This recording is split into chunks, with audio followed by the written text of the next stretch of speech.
Ta'ala dengan tutup, dengan berpakaian yang lebih bersopan di hadapan Allah Subhanahu Wa Ta'ala.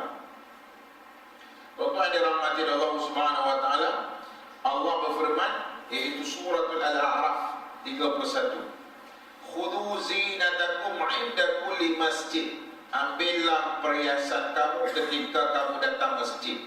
Berkata Abdullah bin Abbas, yang dimaksudkan perhiasan inilah ambillah pakaian, pakailah pakaian. Dan daripada hadis yang diriwayatkan oleh Aisyah pula, Rasulullah bersabda, la tuqbalu salatul haid illa bi khimar. Tidak diterima sembahyang perempuan yang sudah haid. Perempuan yang haid ini maknanya yang sudah baligh, illa bi khimar, kecuali dengan menutup, dengan auratnya ditutup. Khimar itu dia perkataan khamara. Khamar itu bermaksud menutup. Sebab itu dipanggil Arab itu sebagai khamar kerana dia menutup akal daripada menyinari akan kepalanya dan mindanya untuk menunjukkan jalan yang betul. Sebab saja dia minum banyak alkohol, akhirnya dia itu mabuk dengan kata lain ialah tertutup akan kewarasan akalnya. Tertutup sudah. Dia akan melihat nenek yang sudah tua itu macam anak dara pula kadang-kadang.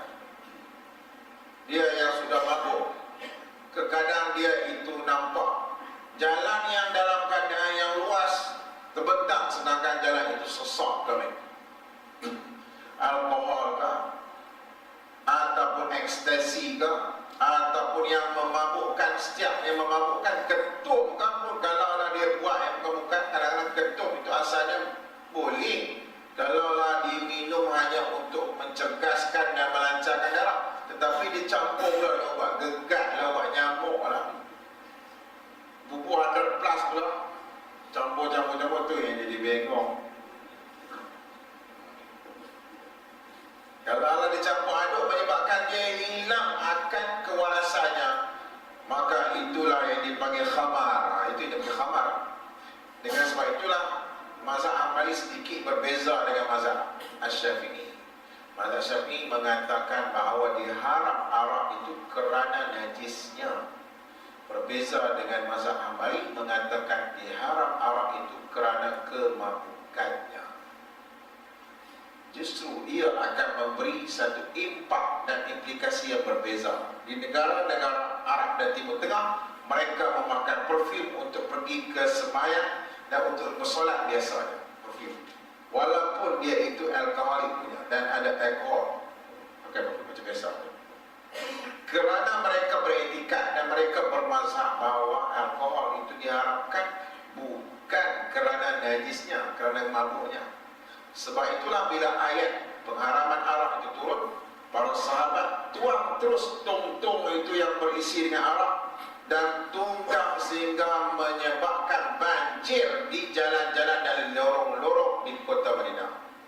Andai kata arak itu adalah najis, kenapakah dibanjirkan najis itu ke lorong-lorong di Madinah? Tentulah para sahabat tak akan membanjirkan najis itu di lorong-lorong ke rumah orang. Ini yang dipegang oleh mazhab Ahmad bin Hanbal.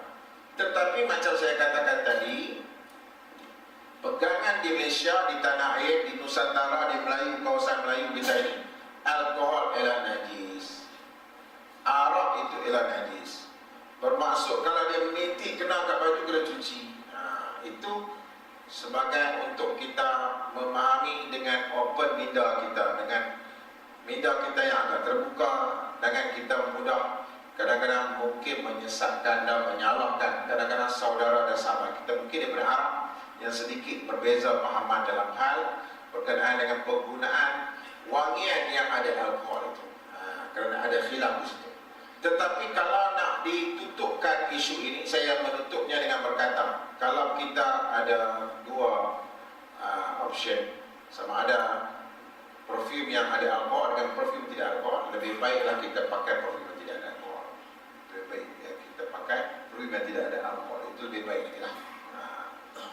Walaupun begitu, pendapat yang dipegang oleh anak murid kepada Imam Syafi'i mengatakan alkohol itu bukan kenajisan.